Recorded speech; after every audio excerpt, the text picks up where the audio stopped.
Bismillahirrahmanirrahim. Assalamualaikum warahmatullahi wabarakatuh. Alhamdulillah rabbil alamin. Wassalatu wassalamu ala nabiyina Muhammadin wa ala alihi washabbihi ajma'in. Amma ba'd. Alhamdulillah. Kita panjat puji dan syukur kita kepada Allah Subhanahu wa taala. Kita mohon pengampunan Allah Subhanahu wa taala atas segala dosa kesalahan kita. Kita mohon perlindungan Allah daripada kejahatan diri kita, dan kita mohon agar Allah Subhanahu wa taala menerima ibadat kita dalam bulan Ramadan ini. InsyaAllah ta'ala kita mohon juga kepada Allah Subhanahu wa taala bantuan Allah Subhanahu wa taala agar line kita pada pagi ini supaya dimudahkan mendapat line yang baik. InsyaAllah ta'ala sekali lagi kita akan ulang balik semalam tergendala ayat yang ke 187 surah Al-Baqarah.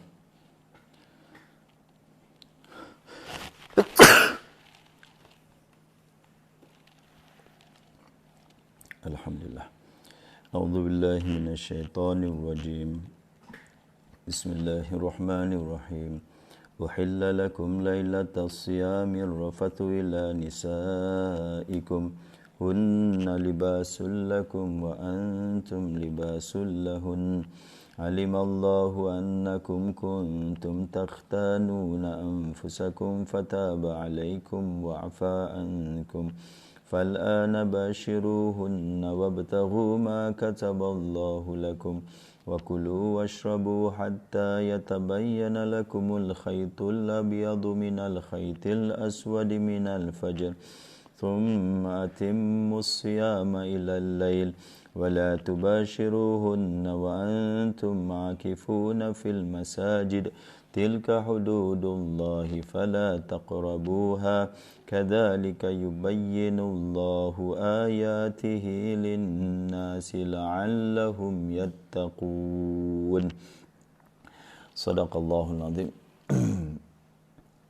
Sebagaimana kita katakan, ayat ini merupakan rukhsah, keringanan bagi umat Islam yang pada awal difardukan berpuasa. Mereka kena puasa lah. Bermulanya berpuasa pada malam hari, macam kita bermula puasa kita itu mulanya adalah waktu subuh. Waktu subuh bila masuk je mulalah puasa. Tapi bagi kaum muslimin pada waktu itu mulanya berpuasa apabila mereka bangun daripada tidur. Bila mereka dah tidur je, bangun daripada tidur je dah mula berpuasa. Jadi bagi sebahagian orang ini berat sekali. Terutamanya ada beberapa riwayat. Satu riwayat kata seorang ini dia balik rumah dalam keadaan satu syekh, seorang tua ni balik rumah dalam keadaan penat sekali. Jadi sebelum isteri dia hidangkan makan, dia tertidur. Belum sempat dia buka. Jadi bila dia bangun je dia kena sambung puasa. Dia tak boleh makan. Itu satu insiden. Lagi satu adalah Umar bin Khattab bila dia nak bersatu dengan isteri dia kata saya dah tidur ni. Saya dah tidur, tapi dia bersatu juga. Jadi berat bagi orang Islam pada waktu itu untuk menjaga puasa mereka. Allah Subhanahu wa taala beri mereka keringanan. Uhilla lakum lailatas siyam ar-rafathu illa nisaikum, dihalalkan bagi kamu pada malam puasa ini bercampur dengan isteri-isteri kamu. Jadi Allah kiaskan hunna libasul lakum wa antum libasul lahun. Mereka itu pakaian bagi kamu dan kamu adalah pakaian bagi mereka. Jadi ulama tafsirkan pakaian ni satu dekat sangat. Mereka ini dekat sangat dengan kamu. Jadi tak boleh tolak lah. Susah nak tahan. Lagi satu, pakaian ni kalau suami dengan isteri, kalau dia tidur di bawah selimut, satu selimut lah. Satu selimut, itulah satu pakaian lah. Macam mereka dengan kamu ni kongsi satu pakaian. Itu dia. Ada yang cakap pakaian juga suami melindungi isteri, isteri pun melindungi suami. Banyak, sampai saya dengar ada sampai 12 tafsiran lah bagi kiasan ini. Hunna libasul lakum wa antum libasul lahun. Allah Subhanahu wa taala setelah itu Allah berfirman, alimallahu annakum kuntum takhtanuna anfusakum. Allah mengetahui bahawa kamu khianat, telah mengkhianati diri kamu. Mereka melanggar larangan Allah Subhanahu wa taala. Allah panggil di sini adalah sebagai macam khianat, telah mengkhianati diri kamu. Itu melanggar larangan Allah Subhanahu wa taala. Akan tetapi Allah fataba alaikum, lalu Allah Subhanahu wa taala menerima taubat kamu, wa afankum, dan memaafkan kamu. Ini satu rahmat Allah Subhanahu wa taala ke atas orang Islam. Allah Subhanahu wa taala ampuni mereka. Dan kalau kita lihat daripada ayat ini, kita lihat sifat rahmat Allah Subhanahu wa taala. Kerana kalau Allah tetapkan hukum tu Allah kekalkanlah hukum tu, nescaya umat Islam akan buat dosa, akan langgar perintah Allah, lalu mereka berdosa. Jadi di sini Allah Subhanahu wa taala yang tak nak umat Islam dalam keadaan buat dosa, selalu buat dosa. Sebab itu Allah berfirman, fal'ana bashiruhunna wabtaghu ma kataballahu lakum. Maka sekarang gaulilah mereka, maka dibolehkan untuk bersama dengan isteri, untuk buat apa sajalah dengan isteri di malam hari itu. Jadi ini rahmat Allah Subhanahu wa taala. Allah tak nak umat Islam tertekan dan terjebak dalam dosa kepada Allah Subhanahu wa taala. Allah angkat hukum ni dan dibolehkan bagi mereka untuk mereka bersatu dengan isteri. Kemudian Allah berfirman, wa bataghu ma kataballahu lakum, dan carilah apa yang Allah telah katabani qada dah, takdir, apa yang Allah telah takdirkan bagi kamu. Di ulama bincang apakah yang dimaksudkan dengan carilah di malam hari tadi. Satu, Allah kata sekarang ini dibolehkan, sekarang ini bersatulah dengan isteri kamu dan carilah apa yang Allah Subhanahu wa taala telah takdirkan bagi kamu. Ada yang tafsir di sini, carilah apa yang Allah Subhanahu wa taala takdirkan bagi kamu, itu dalam bersatu tu tujuan dia adalah untuk mendapat anak. Jadi cari buat anak lah, kita cakap. Carilah apa yang Allah Subhanahu wa taala takdirkan atas kamu. Ada juga yang berpendapat wa bataghu ma kataballahu lakum, di sini di malam apa ni, di malam kita kata di malam hari puasa lah, di malam Ramadan ni, di malam Ramadan. Jadi dibolehkan untuk berseronok dengan isteri, tapi ada lagi yang janganlah, ini lagi satu tafsiran lah. Dalam keseronokan kamu dengan isteri kamu, jangan lupa ada perkara yang besar lagi pada malam Ramadan. Apa dia? Lailatul Qadar. Carilah apa yang Allah takdirkan bagi kamu, itu carilah Lailatul Qadar. Ini yang kadang kita kurang buat persiapan untuk mencari Lailatul Qadar. Padahal dalam hadis Rasulullah sallallahu alaihi wasallam, atakum syahrul Ramadan syahrul mubarak. Rasulullah sallallahu alaihi wasallam bila masuk bulan Ramadan, Rasulullah kata telah datang kepada kamu satu bulan yang penuh barakah, diwajibkan kamu berpuasa dan dibuka pintu langit ataupun pintu syurga dan ditutup pintu-pintu neraka dan diikat setan-setan. Kemudian Rasulullah sallallahu alaihi wasallam ingatkan kita, dalam sebulan tu fihi lailah, padanya pada bulan Ramadan itu ada satu malam. Satu malam itu lebih baik daripada 1000 bulan. Bayangkan, dalam satu malam dalam malam-malam Ramadan tu, dalam malam-malam Ramadan, siang hari okeylah semua kena puasa, itu wajib. Yang mana Rasulullah cakap diwajibkan ke atas kamu berpuasa. Tapi sekarang ni Rasulullah bila kata tentang malam, Rasulullah single out satu malam. Dalam banyak-banyak malam tu, 30 malam tu, Rasulullah cakap satu malam ni kamu jangan lalai. Jangan lalai daripada satu malam ni. Di dalam bulan Ramadan tu ada satu malam. Jadi kalau kita nak kejar malam-malam Ramadan itu, Kata ulama di sini, satu malam tu sepatutnya kita kejar satu malam, itu malam Lailatul Qadar. Kalau seorang itu dia dapat beribadat 29 malam, 29 malam dia terlepas Lailatul Qadar, maka kata Rasulullah sallallahu alaihi wasallam, barang siapa diharamkan barang siapa diharamkan daripada malam tu, maka dia diharamkan daripada segala kebaikan. Ini jadi ayat ni juga Allah cakap dalam ini tafsiran ada ulama yang tafsirkan, wa bataghu ma kataballahu lakum, carilah apa yang Allah Subhanahu taala telah takdirkan bagi kamu, itu cari Lailatul Qadar. Cari Lailatul Qadar. Dan kita lihat umat Islam sebelum lockdown ni, atau sebelum PKP ni, ataupun sebelum circuit breaker ni, waktu yang 10 Lailatul Qadar bila terjadi pada 10 malam terakhir. 10 malam terakhir. Dan kita lihat 10 malam terakhir inilah masjid-masjid, surau-surau kosong.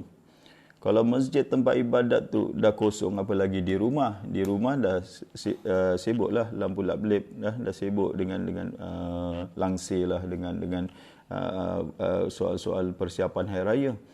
10 malam yang terakhir tu mereka masjid paling penuh sekali adalah 10 malam pertama. Masjid tu paling peak sekali kita cakap. Dan ini satu yang terbalik. Masjid paling peak sekali, dia punya high time, peak time dia adalah minggu, peak week lah. Minggu yang kemuncak dia adalah minggu yang pertama. Minggu kemuncak lah kita cakap. Sampai kalau di sinilah surau, kalau di surau tak ada tempat nak sembahyang. Nak solat pun tak ada tempat. Tapi pada minggu yang terakhir, itu dia punya low, paling low turn up lah. Paling kurang sekali, paling rendah sekali. Kadang sedikit sangat orang pada malam yang terakhir. Pada situlah kata Rasulullah sallallahu alaihi wasallam, kalau nak cari yang terakhir tu.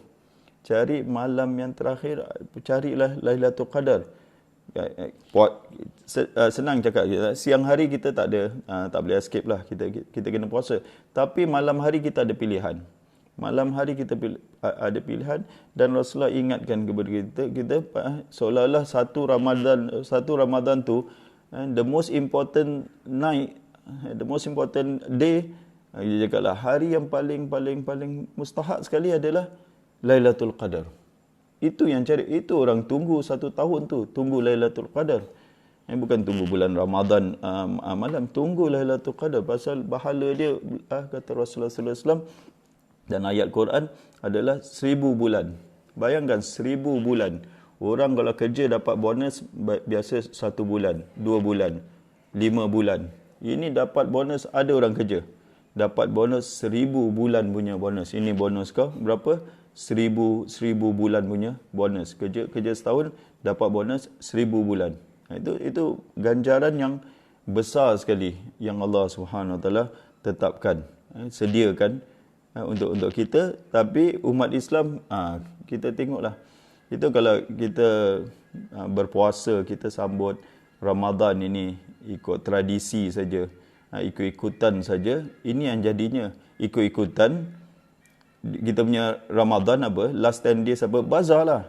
Kalau di Singapura lah, di Gelang lah. Itu kalau tradisi. Kalau Ramadan kita tradisi itu last 10 nights. Padahal Rasulullah sallallahu alaihi wasallam, nanti kita masuk, Rasulullah punya last 10 nights di mana tuan-tuan?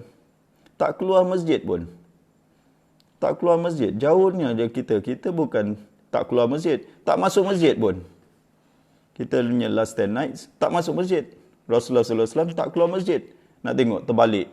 Jadi apa punya Ramadan pun kita tak tahu yang kita sambut ni. Ramadan style apa? Style kita lah. Ramadan di bazar last 10 nights tu penuh. Di bazar masjid yang kosong. Itu kita tengok, kita insaf. Jadi sekarang tahun ni dah tak boleh pergi masjid pula. Itulah tahun-tahun yang lepas. Bayangkan seorang itu, dia tak pergi masjid, tak iktikaf, tak apa. Tahun ini tak dapat pergi masjid. Dia tak dapat pergi masjid. Mati pula tahun ni. Tahun ni pula dia mati, rugilah. Dia rugi betul. Pada tahun-tahun lepas dia tak ambil peluang. tahun ni dah tak boleh lagi. Dah tak boleh iktikaf, tak boleh solat tarawih, tak boleh apa di masjid. Dah kurang. Kalau di rumah pula tengoklah kalau kena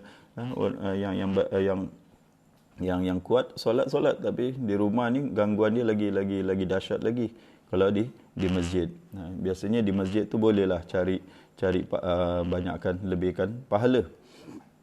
Kemudian Allah Subhanahu Wa Taala berfirman, wa kulu washrabu hatta yatabayyana lakumul khaytul abyadu minal khaytil aswadi minal fajr.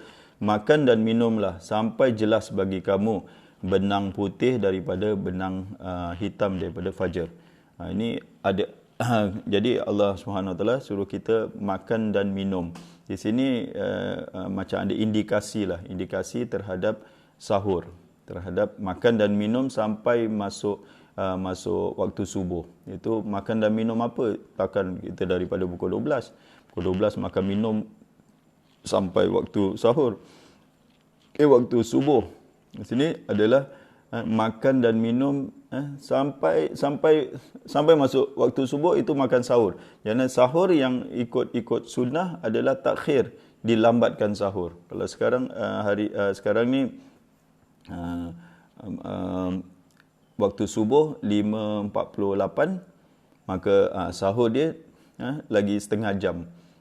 Sebelum setengah jam 5.48, kita cakaplah 5 suku dia sahur lah. Lagi setengah jam sebelum subuh tu dia sahur. Itu takhir. Kata ulama ada indikasi terhadap makan dan minum sampai subuh. Subuh stop lah. Subuh stop. Jadi ditakhirkan, dilambatkan. Ini satu amalan kita pun, kita punya sahur ni pukul 12. Macam mana nak makan pukul 12 sampai ke subuh? Ataupun sahur pukul 3 pagi, pukul 4 pagi, sahur, lepas tu tidur, lepas tu bangun lagi, atau terus tak bangun. Itu bukan gitu. Ditakhirkan sahur itu sampailah waktu subuh. Itu. Ayat ni ada kisah yang lucu lah, kelakar sikit. Seorang sahabat tu bila dibaca, sampai jelas bagi kamu benang putih dengan benang hitam, dia pun ambil 2 benang ni, satu benang putih, satu benang hitam, dan dia letak bawah bantal dia. Malam hari dia letak bawah bantal dia. Jadi bila di pagi hari tu dia nak tengok. Allah kata sehingga jelas benang putih dengan benang hitam. Dia tengok tak nampak pun. Bila benang di waktu malam, dua-dua benang tak nampak, yang putih tak jelas nampak. Dia tanya dengan Rasulullah sallallahu alaihi wasallam. Rasulullah sallallahu alaihi wasallam cakap, "Oh, bantal awak ni besar sangatlah, nak tutup ufuk tu lah, seolah-olah benang putih ni adalah waktu siang, waktu fajar lah. Dah masuk siang hari. Benang hitam ni di malam hari. Jadi bantal kamu tu nak tutup." Rasulullah gurau lah. Rasulullah kata, besar betul lah bantal kamu tu nak tutup malam, nak tutup malam tu. Pasal dia letak benang tu di bawah bantal dia. Itu jadi Rasulullah beritahu dia yang dimaksudkan di situ adalah sehingga jelas masuknya waktu subuh daripada jelas masuk waktu pagi lah. Waktu pagi daripada waktu malam itu, daripada waktu subuh. Itu ayat tu. Summa atimus siyama ilal lail, kemudian sempurnakan puasa kamu sampai ke malam hari. Dan selepas itu ayat seterusnya, wala tubashiruhunna wa antum akifuna fil masajid. Jangan kamu dekati bersatu bercampur dengan isteri-isteri kamu sedangkan kamu iktikaf di masjid. Ini ayat ni, sebab itu kita belajar tentang Ramadan ni. Kita sambut Ramadan lah. Kita sambut Ramadan dan tidak dengan cara yang Al-Quran nak. Sambut Ramadan. Di sini Ramadan malam Ramadan tau. Ini suasana malam tau. Suasana malam Ramadan. Orang sibuk cari Lailatul Qadar. Orang sibuk cari Lailatul Qadar, dan tempat dia di mana nak cari Lailatul Qadar? Allah cakap jangan kamu bercampur dengan isteri kamu sedangkan kamu iktikaf di masjid. Iktikaf, tempat dia adalah di masjid, sedang iktikaf. Sedang iktikaf. Jadi ditunjukkan, dipraktikkan oleh sunnah. Sunnah menterjemahkan, menjelaskan kepada kita Al-Quran. Rasulullah SAW last 10 nights ni, Rasulullah akan iktikaf di masjid. Tak keluar masjid pun. Rasulullah akan iktikaf di masjid dan tak tahu nak tunjuk kesungguhan Rasulullah SAW dalam mencari Lailatul Qadar tu. Sampai kuatnya kesungguhan Rasulullah SAW nak cari Lailatul Qadar, tak keluar masjid. 10 hari, 10 malam, 10 hari lah, 10 hari terakhir. Dan pada tahun Rasulullah wafat 20 hari. Bayangkan 10 hari saja di rumah, lagi 20 hari di masjid. Jadi di sini ada syariat iktikaf. Kita pula bertahun-tahun, kadang sampai mati pun tak pergi iktikaf pun di masjid. Iktikaf last 10 nights lah. Tahun ni rugi kita tak dapat amalkan iktikaf ni. Itu kita pergi ke masjid 10 hari yang terakhir, kita tak keluar masjid. Kita tak keluar masjid 10 hari yang terakhir. Ini kadang awak pernah buat tak? Dalam semua hidup saya tak pernah buat lah 10 hari terakhir. Padahal bukan nak cakap sibuk sangat, dah pencen pun. Ada suri rumah semua, dah tak ada kerja semua, tak ada apa. Dah bersara lah kita cakap. Dah bersara, dah tak ada apa. Kalau yang kerja lain lah. Ini yang dah bersara. Kita nak cakap yang sedih ni yang dah bersara. Dan nak duduk di rumah buat apa? Awak bukan muda. Nak bersama-sama, nak bermesra dengan isteri. Pun dah tua juga, isteri pun sama-sama dah tua. Nak buat apa lagi last 10 nights? Duduklah masjid. Duduk masjid 10 hari yang terakhir, iktikaf lah. Jangan sampai sunnah Rasulullah SAW ni, semua hidup kita tak buat. Sunnah ni macam mana tuan-tuan? Imam Nawawi cakap, apa saja sunnah Rasulullah SAW, kalau kita dapat buat sekali pun dah jadilah. Sekali pun dah jadi. Nak cakap pentingnya iktikaf ni, sampai kalau dalam kitab fiqh tu ada bab iktikaf. Dan setiap kali bab iktikaf kita dalam kitab fiqh lah. Setiap kali iktikaf, kalau setiap kali masuk bab iktikaf, kita tak praktikkan. Kita tak amalkan. Begitu, berjalan macam itu je. Tiap-tiap tahun cakap tentang iktikaf, kita tak iktikaf. Jadi ditanya sini, iktikaf wanita di mana? Di mana? Ini firman Allah, fil masajid, di masjid. Iktikaf wanita pun di masjid juga. Takkan di rumah iktikaf wanita. Isteri Rasulullah SAW iktikaf di masjid. Isteri Rasulullah SAW, kita cakap ummahatul mukminin, mereka itu setelah Rasulullah SAW wafat, mereka pergi ke masjid iktikaf. Dahlah kita, suami pun iktikaf lah. Kalau perempuan di tingkat 2, suami di tingkat bawah, iktikaf sampai 10 hari. Tak keluar masjid pun, tak keluar lah. Jangan keluar. Dahlah anak-anak semua dah besar, kita cakap anak pun dah besar, dah boleh urus. Semua anak dah kahwin, dah apa. Yang kita nak terperuk di rumah buat apa? Tak nak amalkan. Ada masa untuk amalkan. Ni tahun ni tak dapatlah mungkin. Tapi azamlah tahun depan. Kalau tak sampai pun tak apa. Azam tahun depan. Kalau dapat pun satu tahun tu. Kita full punya iktikaf. Bukan iktikaf di malam hari saja. Bukan datang malam hari. Full punya iktikaf. Habis punya iktikaf. Di sini ada syariat iktikaf. Kalau lah tak penting, takkan Allah sebut di sini. Maksudnya jangan kamu bersatu dengan isteri kamu. Maksudnya apa tuan-tuan? Bukan di masjid tu, jangan kamu bila di masjid tu bersatu dengan isteri kamu. Bukan.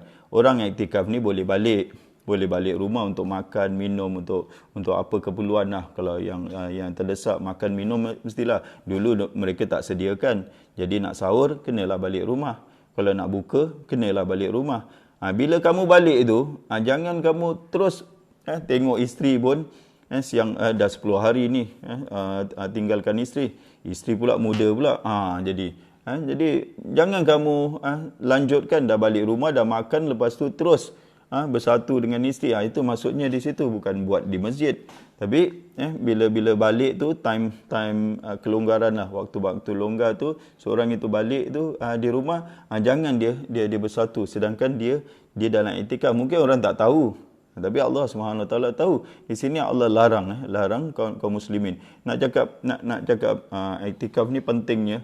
Iktikaf tak boleh bersatu pun dengan isteri. Walaupun balik untuk makan minum boleh. Nak bercumbu-cumbu, nak bermesra tak boleh. Jangan buka umur bercumbu-cumbu, jangan bermesra atau berjimat dengan isteri. Dah habis makan minum, okey, balik ke masjid. Tapi yang kita nak tekankan adalah iktikaf. Kita kalau kita sedihlah kalau orang yang sibuk kerja lah, sibuk ini dia tak iktikaf. Okeylah kita tengok.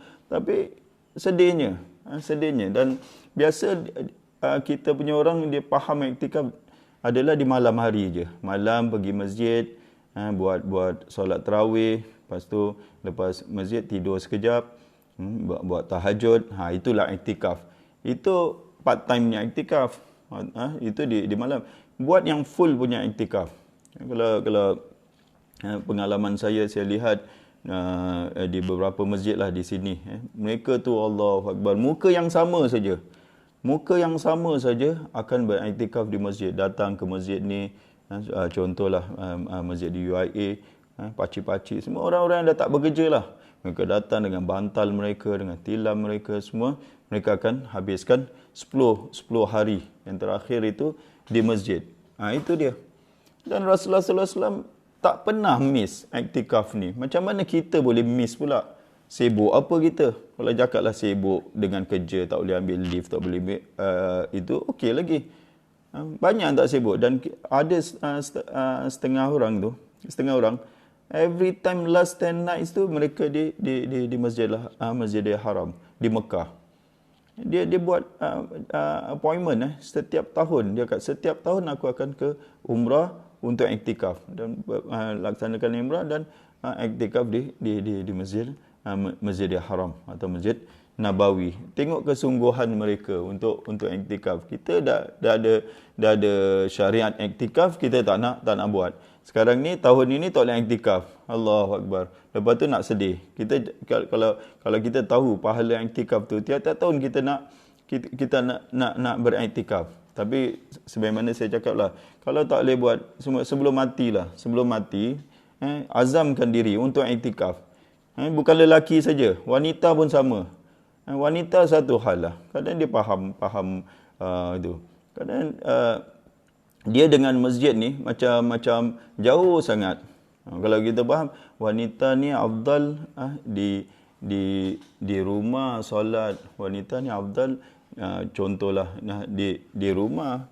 Kata ulama, zaman itu tengok zaman Rasulullah SAW, zaman itu wanita-wanita ni keselamatan mereka kalau pergi ke masjid,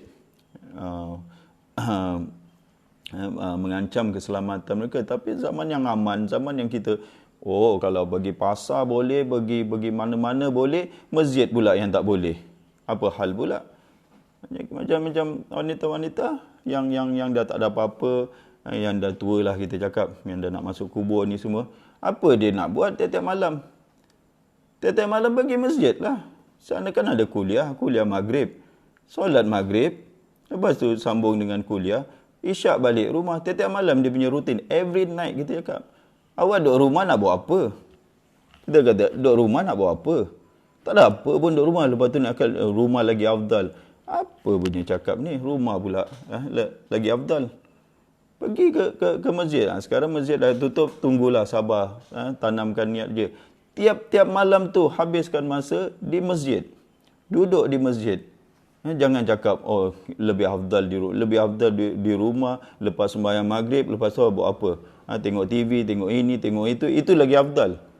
Patut dia habiskan masa dia, train diri dia untuk dekatkan hati dengan masjid, iaitu setiap malam aku akan berada di masjid. Nak cari aku, cari di masjid.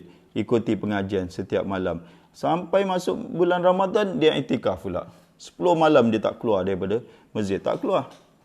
Duduk saja di masjid. Cuba tuan-tuan, cuba amalkan iktikaf. Dapat satu kali pun jadilah kita iktikaf. Jangan kita tinggalkan sunnah yang agung ni, sunnah yang besar sekali yang Rasulullah sallallahu alaihi wasallam tak pernah tinggalkan. 10 hari tiap malam. Tilka hududullahi fala taqrabuha, itulah batasan-batasan hudud Allah, hukum-hukum Allah, janganlah kamu menghampirinya. Satu kata, jangan menghampiri isteri kamu, ataupun jangan kamu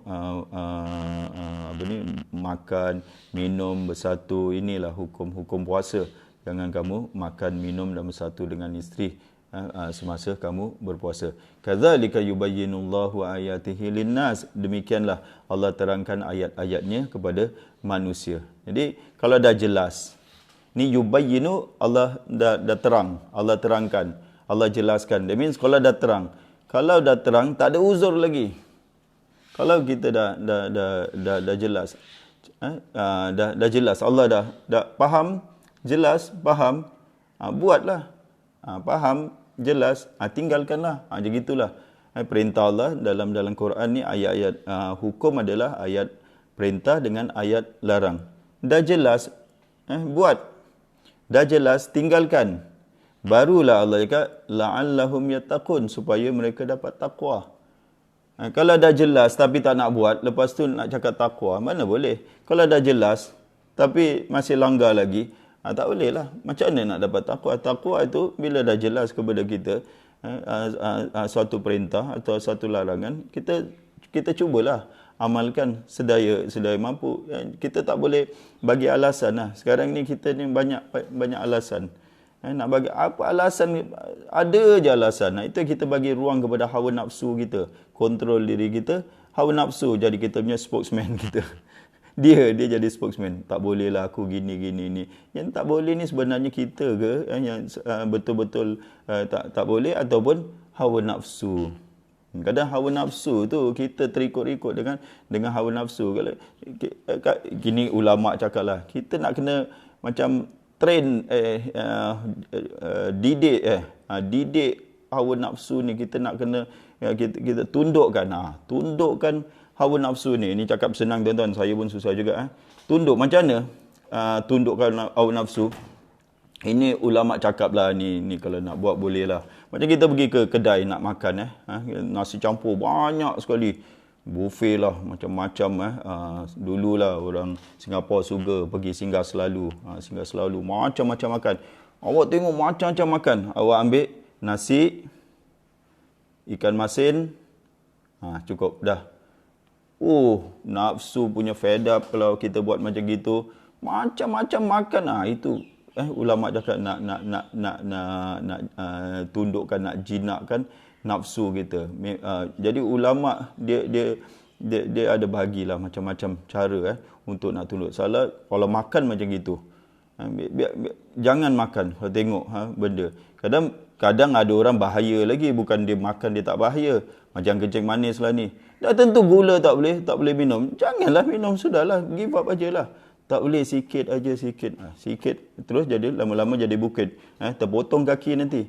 Lawanlah hawa nafsu. Tengok benda ni mudarat. Lagi benda tu mudarat. Kena lawan hawa nafsu. Ini peringatan lah bagi diri saya, budak tuan-tuan, dan ini bulan kita lawan hawa nafsu kita. Bulan Ramadan ni adalah bulan kita melawan hawa nafsu kita. Moga-mogalah Allah SWT bantu kita dengan taufik hidayah Allah SWT, kita dapat kalahkan hawa nafsu kita. Moga-moga kita dapatlah mencapai tingkat takwa yang Allah SWT kehendaki. Amin ya rabbal alamin. Aqulu qali hadza wa astaghfirullahal azim li wa lakum. Assalamualaikum warahmatullahi wabarakatuh.